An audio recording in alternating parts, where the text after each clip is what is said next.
जय श्री कृष्ण। हर हर महादेव। जय भोलेनाथ। भक्तों, सावन मास भगवान शिव की कृपा प्राप्त करने का अत्यंत पावन समय होता है। इस मास में शिवलिंग पर जलाभिषेक, व्रत और शिव पुराण का श्रवण विशेष फलदायक माना गया है। इसी संदर्भ में आज हम आपको एक ऐसी कथा सुनाने जा रहे हैं जिसमें एक स्त्री द्वारा की गई छोटी सी भूल ने पूरे परिवार को दुखों के अंधकार में धकेल दिया। वो कौन सी 3 स्त्रियां हैं जिन्हें भूलकर भी शिवलिंग पर जल नहीं चढ़ाना चाहिए।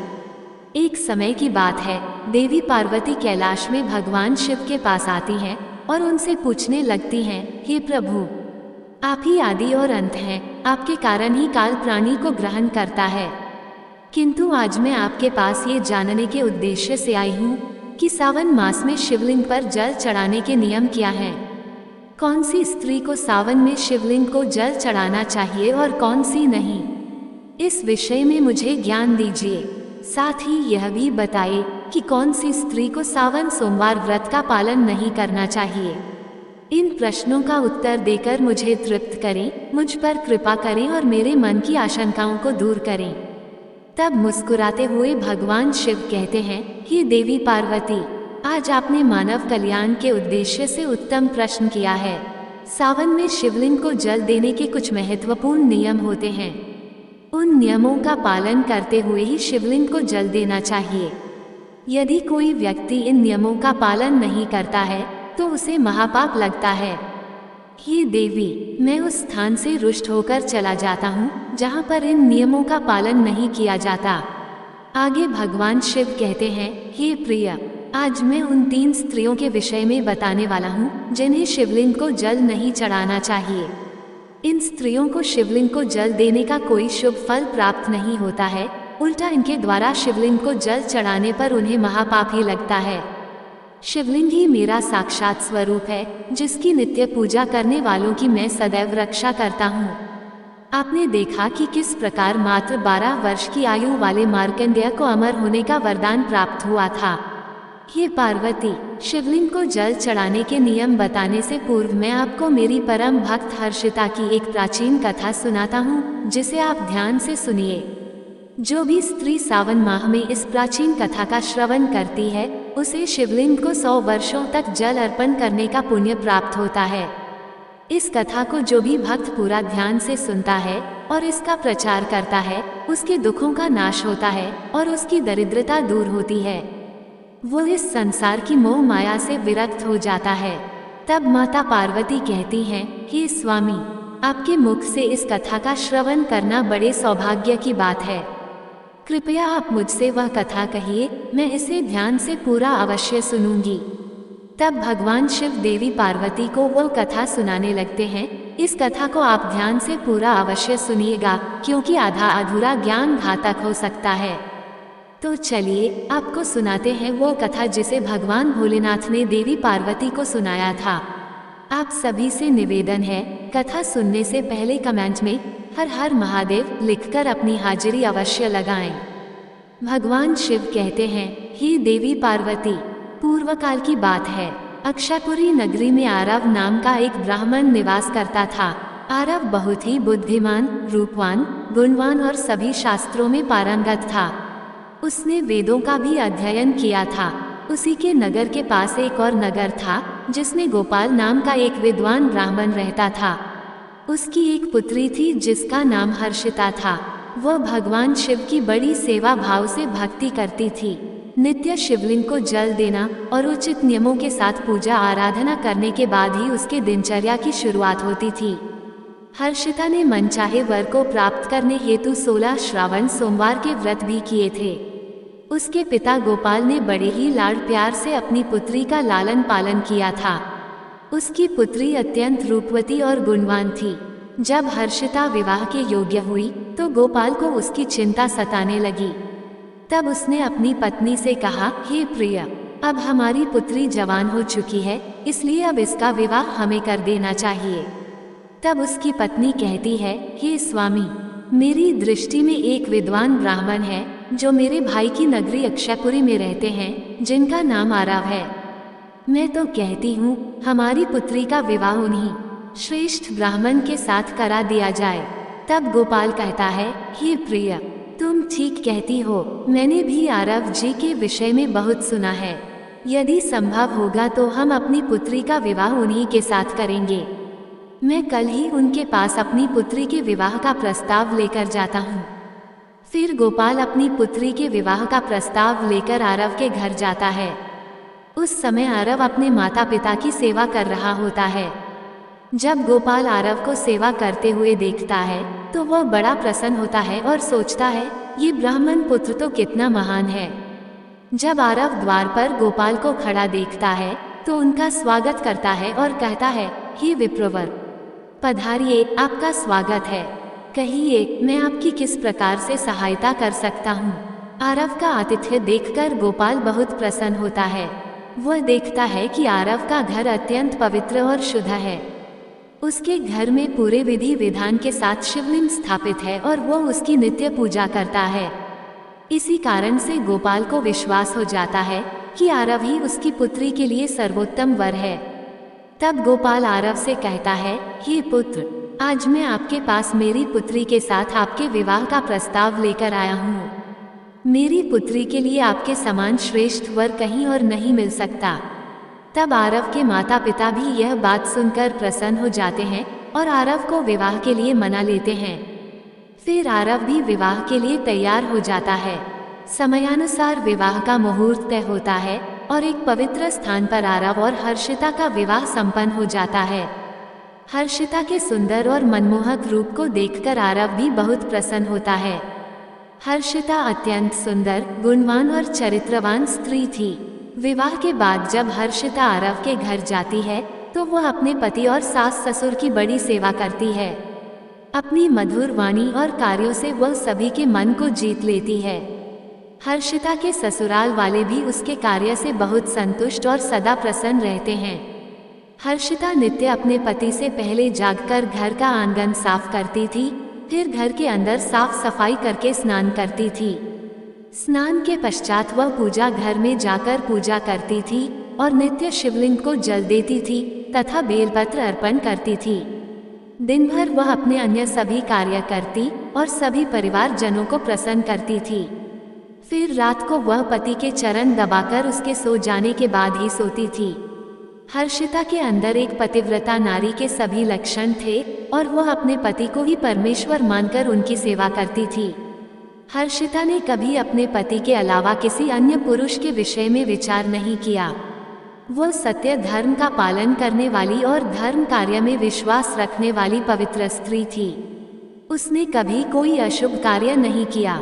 हर्षिता के ऐसे सात्विक और सरल स्वभाव को देखकर माँ लक्ष्मी भी उस पर प्रसन्न थी। माँ लक्ष्मी स्वयं चलकर उसके घर में आकर निवास करने लगी, जिससे हर्षिता के जीवन में सुख समृद्धि और भी अधिक बढ़ गई। आगे भगवान शिव कहते हैं, हे देवी पार्वती, धन की देवी लक्ष्मी उन्हीं स्त्रियों पर अपनी कृपा दृष्टि बनाए रखती हैं जो पतिव्रता होती हैं और जो सत्य धर्म का पालन करती हैं। हर्षिता के अंदर वे सभी लक्षण थे जो एक श्रेष्ठ पतिव्रता नारी में होने चाहिए। लेकिन आगे मैं तुम्हें बताऊंगा कि हर्षिता की एक भूल के कारण उसका पूरा परिवार दुखों के बादलों में डूब गया और उसके जीवन में केवल क्लेश, अशांति और दुखी आने लगे। ये देवी पार्वती, एक दिन की बात है जब अगली सुबह श्रावण मास आरंभ होने वाला था और संयोग से उस दिन अमावस्या भी थी। तब हर्षिता ने दोपहर के भोजन में सब्जी और चावल बनाए थे। उसने सब्जी में अधिक मात्रा में प्याज और अन्य सब्जियों को दही के साथ मिलाकर बनाया था और स्वाद बढ़ाने हेतु सेंधा नमक का भी उपयोग किया था। तब हर्षिता और उसका पति संध्या पूर्व भोजन कर रात में सो गए, किंतु हर्षिता ने जो सब्जी बनाई थी वो बहुत स्वादिष्ट बनी थी और सभी के भोजन पश्चात उसमें थोड़ी बच भी गई थी। जब अगली सुबह आरव और हर्षिता जल्दी उठे तो उन्हें रात की बनाई हुई सब्जी बहुत पसंद आई और उन दोनों ने उसे दूसरे दिन भी खा लिया। कहते हैं कि प्याज के अधिक सेवन से मनुष्य की कामुकता बढ़ जाती है। अब उन दोनों के साथ यही हुआ। हर्षिता का पति अत्यंत कामातुर होकर सुबह स्नान करने के पश्चात हर्षिता के पास आया और उसने हर्षिता के साथ शारीरिक संबंध स्थापित किया, जिससे हर्षिता का शरीर अपवित्र हो गया। लेकिन हर्षिता का मन भी काम के प्रभाव में था इसीलिए वह भी अपने नित्य नियम को भूल गई और पति के साथ संबंध बनाने के बाद बिना स्नान किए ही शिवलिंग को स्पर्श कर जल चढ़ा दिया, जिससे हर्षिता के शरीर में महामोह ने प्रवेश कर लिया। इस अपवित्र अवस्था को देख शिवजी अपने ही भक्त से रुष्ट होकर वहां से चले गए। तब से हर्षिता के शरीर में निवास कर रहे उस महामोह ने उसे सभी धार्मिक कार्यों से वंचित कर दिया और उसने अपने सभी श्रावण सोमवार व्रतों के पुण्य को नष्ट कर दिया। उन दोनों ने अनजाने में लहसुन प्याज का सेवन किया और सोमवार के व्रत के दौरान हर्षिता ने नमक का उपयोग अपने भोजन में किया, जिस कारण से उसका व्रत भी विफल हो गया।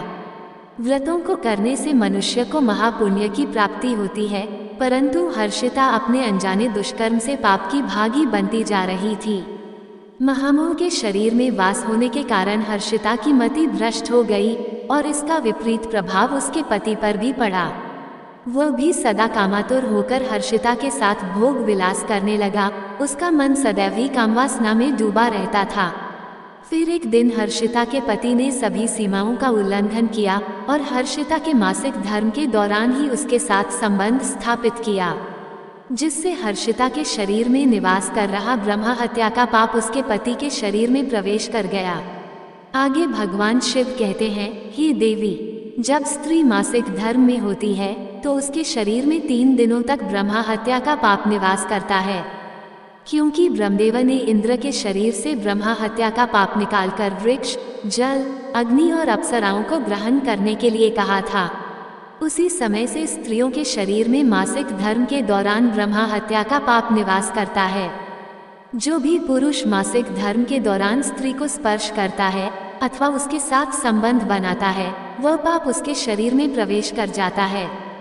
वही ब्रह्मा हत्या का पाप हर्षिता के पति के शरीर में प्रवेश कर गया और वह जमीन पर गिर पड़ा।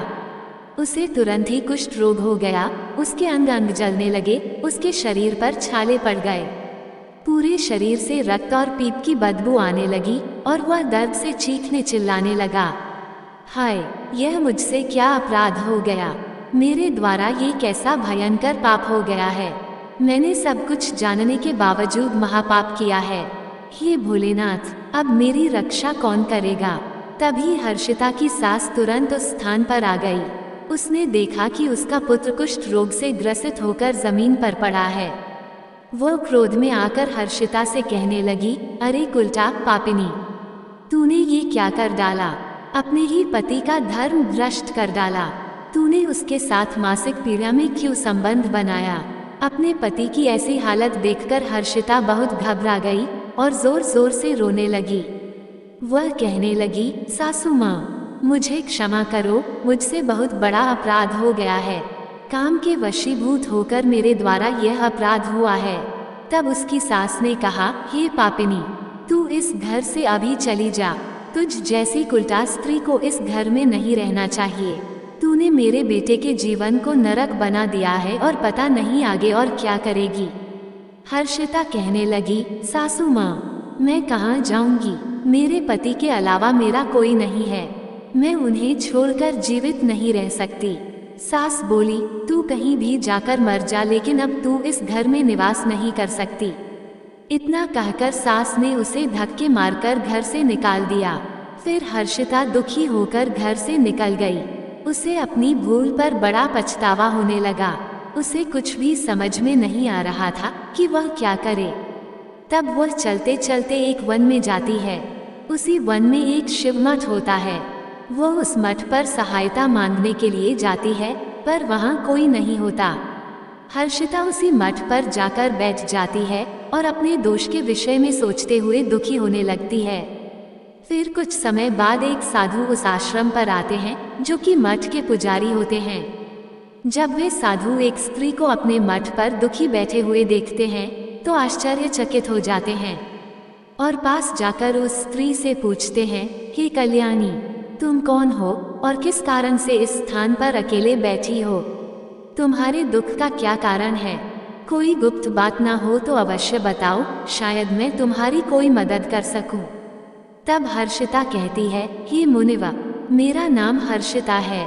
मेरे द्वारा घोर पाप हो गया था, उसी कारण से मैं अपने परिवार से बिछड़कर इस स्थान पर आई हूँ। तब साधु कहते हैं, हे देवी, यह क्या कह रही हो तुमने कौन सा पाप किया है? मुझे विस्तार से बताओ, मैं तुम्हारी कोई सहायता करने का प्रयत्न अवश्य करूंगा। हर्षिता कहती है, हे मुनिव, मेरे द्वारा घोर पाप हुआ है। मासिक धर्म के दौरान मैंने अपने पति के साथ संबंध बनाया था, इसी कारण से मेरे पति कुष्ठ रोग से ग्रसित हो गए हैं और अब वह दुख भोग रहे हैं। फिर साधु कहते हैं, बेटी, तुम चिंता मत करो, तुम्हारे द्वारा जो पाप हुआ है उसका प्रायश्चित करो, तुम्हें पाप से मुक्ति अवश्य मिल जाएगी। तुम इस मठ में रहकर भगवान शिव शंकर की पूजा करो, शिवलिंग को नित्य जल दो और बेलपत्र अर्पण करो, क्योंकि यही तो पूरे संसार के पिता हैं। जो भी इनके शरण में आता है उसका उद्धार निश्चित ही होता है और तुम्हारा पति भी जल्दी ही ठीक हो जाएगा। फिर हर्षिता वहीं पर उसी शिव मठ में रहकर भगवान शिव और शिवलिंग की नित्य पूजा करने लगती है। रोज स्नान करके वह ब्रह्मचर्य का पालन करते हुए शिवलिंग को जल चढ़ाती है और बेलपत्र अर्पण करती है।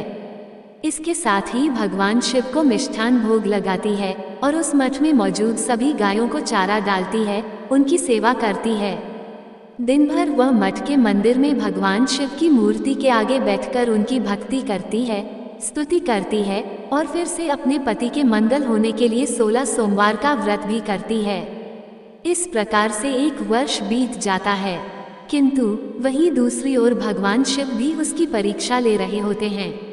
अब अगला श्रावण मास प्रारंभ होता है। तब साधु महाराज कहते हैं, हे पुत्री, तुम इस श्रावण मास में सभी सोमवार का व्रत करो और शिव जी का ही सदैव ध्यान करो और याद रहे कि कोई भूल न हो।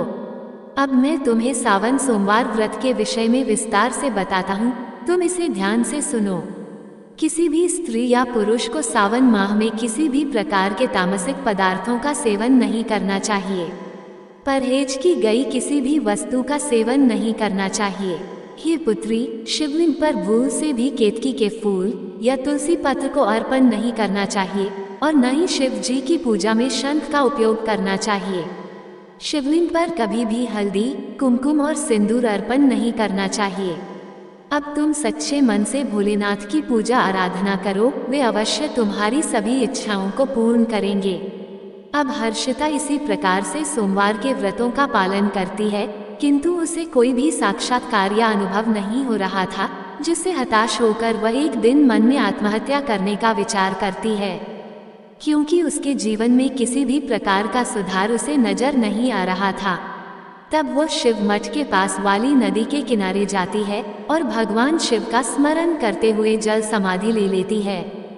किंतु उसी समय एक चमत्कार हो जाता है। जिस प्रकार से हर्षिता जल में प्रवेश करती है, ठीक उसी प्रकार से वो वापस जल से बाहर आती है। जब वह अपनी आंखें खोलती है तो उसके सामने स्वयं भगवान शिव प्रकट हो जाते हैं। भगवान शिव हर्षिता की दृढ़ निष्ठा और भक्ति से अत्यंत प्रसन्न हो जाते हैं और हर्षिता को साक्षात दर्शन देते हैं। भगवान शिव को साक्षात अपने सामने खड़ा देखकर हर्षिता उन्हें बारंबार प्रणाम करने लगती है और उनकी स्तुति करने लगती है। तब भगवान शिव हर्षिता से कहते हैं, हे पुत्री, तुमने बड़ी ही श्रद्धा से और भक्ति भाव से मेरी आराधना की है, इसीलिए अब मैं तुम पर प्रसन्न हूँ। कहो, तुम्हारी क्या कामना है? तब हर्षिता कहती है, हे प्रभु, कृपया मुझे बताइए, मेरे किस दोष के कारण मेरे अंदर काम का वास हो गया, जिस कारण से मेरे द्वारा घोर पाप हुआ और मेरे पति को कुष्ठ रोग हो गया। भगवान शिव कहते हैं, हे पुत्री, अब तुम ध्यान से सुनो। तुम्हारे द्वारा अनजाने में ही एक पाप हुआ था, जिस कारण से तुम्हारे अंदर महामोह ने प्रवेश कर लिया था। एक दिन सावन माह में तामसिक पदार्थ का सेवन करके तुमने अपने पति के साथ संबंध बनाने के बाद बिना स्नान किए ही शिवलिंग को स्पर्श करते हुए जल दिया था। पति पत्नी जब रति क्रिया करते हैं तो उनका शरीर अपवित्र हो जाता है और ऐसी अवस्था में शिवलिंग को कभी स्पर्श नहीं करना चाहिए। शिवलिंग मेरा ही पूर्ण अंश अवतार है। तुमने अपवित्र अवस्था में ही शिवलिंग को जल अर्पण किया था, जिस कारण से मैंने तुम्हारे घर का त्याग किया और फिर महामोह ने तुम्हारे अंदर प्रवेश कर लिया। उसी महामोह के कारण तुम्हारे और तुम्हारे पति के अंदर काम का प्रभाव अधिक बढ़ गया और मासिक धर्म के दौरान स्त्री के साथ संसर्ग होने के कारण तुम्हारे पति को कुष्ठ रोग हो गया था। वो हर्षिता कहती है, हे प्रभु, अनजाने में मुझसे यह बड़ा पाप हो गया, अब इस पाप का क्या प्रायश्चित है? भगवान शिव कहते हैं, हे हर्षिता, इस पाप का प्रायश्चित तुमने 1 वर्ष तक ब्रह्मचर्य व्रत का पालन करके कर लिया है और 16 सोमवार का निरंतर व्रत भी किया, इसीलिए अब तुम पापों से मुक्त हो। हर्षिता कहती है, हे प्रभु, कृपा करके मुझे बताइए कि किस अवस्था में शिवलिंग को जल नहीं चढ़ाना चाहिए और शिवलिंग पर जल चढ़ाने के क्या नियम हैं। तब भगवान शिव कहते हैं, हे पुत्री, अब मैं तुम्हें शिवलिंग को जल देने के नियम बताता हूँ, तुम इसे ध्यान से सुनो। हे पुत्री, शिवलिंग अत्यंत पवित्र होता है और यह मुझे सबसे अधिक प्रिय है, इसीलिए इसकी सात्विकता और पवित्रता बनी रहनी चाहिए। शिवलिंग को कभी अपवित्र अवस्था में स्पर्श नहीं करना चाहिए। जो स्त्री मासिक धर्म से हो उसे कभी स्पर्श नहीं करना चाहिए। मासिक धर्म के दौरान स्त्री के शरीर में ब्रह्म हत्या का पाप होता है, ऐसे में स्त्री को शिवलिंग को जल नहीं चढ़ाना चाहिए। किसी भी स्त्री और पुरुष को संबंध बनाने के बाद शिवलिंग को स्पर्श नहीं करना चाहिए और न ही इसे जल चढ़ाना चाहिए। संबंध बनाने पर स्त्री और पुरुष का शरीर अपवित्र हो जाता है, ऐसी अवस्था में शिवलिंग को स्पर्श करने पर दोष लगता है और यह महापाप होता है। हे पुत्री, जो स्त्री अपने पति का त्याग करके चली गई हो, जो विवाह के पश्चात अपने पति को छोड़कर अन्य पुरुष के साथ निवास कर रही हो, ऐसी स्त्री को भी शिवलिंग को जल नहीं चढ़ाना चाहिए। शिवलिंग की पूजा करने का अधिकार केवल पतिव्रता या कुंवारी स्त्रियों को ही है। जो स्त्री आलसी, वैश्यावृत्ति की या अनेक पुरुषों के साथ संबंध बनाती है, उन्हें शिवलिंग को जल नहीं चढ़ाना चाहिए। आगे भगवान शिव कहते हैं, हे हर्षिता, मैंने तुम्हें शिवलिंग को जल देने के संबंध में महत्वपूर्ण नियम बताए हैं, तुम इसे ध्यान में रखो। तब हर्षिता कहती है, हे प्रभु, मेरे पति कुष्ठ रोग से पीड़ित हैं, कृपा करके मेरे पति को रोग से मुक्त कीजिए। तब शिव जी कहते हैं, हे पुत्री, तुमने इस शिवलिंग की 1 वर्ष तक पूजा की है और नित्य बेलपत्र अर्पण किए हैं। वृक्षों में बेलपत्र मुझे सबसे प्रिय हैं। शिवलिंग पर तुमने जो बेलपत्र अर्पण किए थे, तुम इसके पत्ते ले जाकर अपने पति को गुप्त रूप से खिला दो, तो तत्पश्चात वह रोग और पापों से मुक्त हो जाएगा। इतना कहकर भगवान शिव अंतर ध्यान हो जाते हैं। ये सुनकर हर्षिता बहुत प्रसन्न हो जाती है और भगवान शिव को बारंबार प्रणाम करके धन्यवाद देती है। फिर हर्षिता उस शिवलिंग पर अर्पित बेलपत्र के कुछ पत्ते उठाकर घर पर जाती है और अपने कोढ़ी पति को खिला देती है। शिवलिंग के पत्ते खाते ही उसका पति एकदम से स्वस्थ हो जाता है और हर्षिता को गले से लगा लेता है। हर्षिता की सास भी जब ये चमत्कार देखती है तो वो बड़ी प्रसन्न हो जाती है और फिर वे सभी प्रसन्नता से रहने लगते हैं। प्रिय भक्तों, भगवान शिव कहते हैं, हे देवी पार्वती, इसीलिए इन अवस्थाओं में स्त्रियों को शिवलिंग को जल नहीं चढ़ाना चाहिए और न ही शिवलिंग को स्पर्श करना चाहिए, अन्यथा इसके अशुभ परिणाम भोगने पड़ते हैं, जैसा हर्षिता के साथ हुआ था। प्रिय भक्तों, अब हम जानते हैं शिवलिंग से जुड़े कुछ महत्वपूर्ण नियम। क्या आप जानते हैं भगवान शिव जी की पूजा में ये 3 चीजें उपयोग करना वर्जित है? आपको पुण्य की जगह पाप मिलेगा। तो चलिए जान लेते हैं कौन सी हैं वे 3 चीजें। सबसे पहले है तुलसी के पत्ते। जी हाँ, तुलसी माता लक्ष्मी का रूप है और माता लक्ष्मी भगवान श्री हरि विष्णु जी की पत्नी है, इसलिए तुलसी के पत्ते कभी भी शिवलिंग पर नहीं चढ़ाना चाहिए। दूसरा है शंख। शिव जी ने शंखचूर्ण नाम के दैत्य का वध किया था और उसी की हड्डियों से शंख निर्मित हुआ है। तीसरा है केतकी का फूल। पुराणों के अनुसार भगवान विष्णु और ब्रह्मा जी के विवाद में केतकी के फूलों ने ब्रह्मा जी के झूठ में साथ दिया था। भगवान शिव इस विवाद में निर्णायक की भूमिका में थे। शिव जी ने केतकी के झूठ को पकड़ लिया और उसे श्राप दिया कि उसका उपयोग उनकी पूजा में नहीं किया जाएगा। भगवान शिव जी पीले और सफेद कनेर के फूल पसंद करते हैं, आप उन्हें जरूर अर्पित करें। धतूरे के फल और फूल भी अर्पित कर सकते हैं। साथ ही दूध और चंदन से लेप चढ़ाना भी शुभ माना जाता है। पुराणों में शिवलिंग को ही ब्रह्मांड का केंद्र माना गया है। इस केंद्र से समस्त ब्रह्मांड को ऊर्जा प्राप्त होती है। शिवलिंग से ही इस ब्रह्मांड की उत्पत्ति हुई है, इसीलिए शिवलिंग को ऊर्जा का केंद्र माना गया है। इसके पास कोई भी ऐसी वस्तु नहीं रखनी चाहिए जिससे शिवलिंग से निकलने वाली ऊर्जा नकारात्मकता में परिवर्तित न हो। वास्तु शास्त्र के अनुसार यदि ऐसी वस्तुएं शिवलिंग के पास रखी जाती हैं तो घर का वातावरण भी नकारात्मक हो जाता है, जैसे कि एक साथ 2 शिवलिंग, तुलसी का पौधा, कांसे के बर्तन। नंदी को भी पास नहीं रखना चाहिए, नंदी को थोड़ा दूर ही रखना चाहिए। पूजा स्थल पर या उसके आसपास अशुद्ध, अपवित्र और अशुद्ध समझी जाने वाली वस्तुएं भूलकर भी नहीं रखनी चाहिए, जैसे चमड़े की वस्तुएं, मृत व्यक्ति की अस्थि या कलश, हड्डियां, मांसाहार आदि। मंदिर और उसके आसपास शुद्धता और सात्विकता रहनी चाहिए।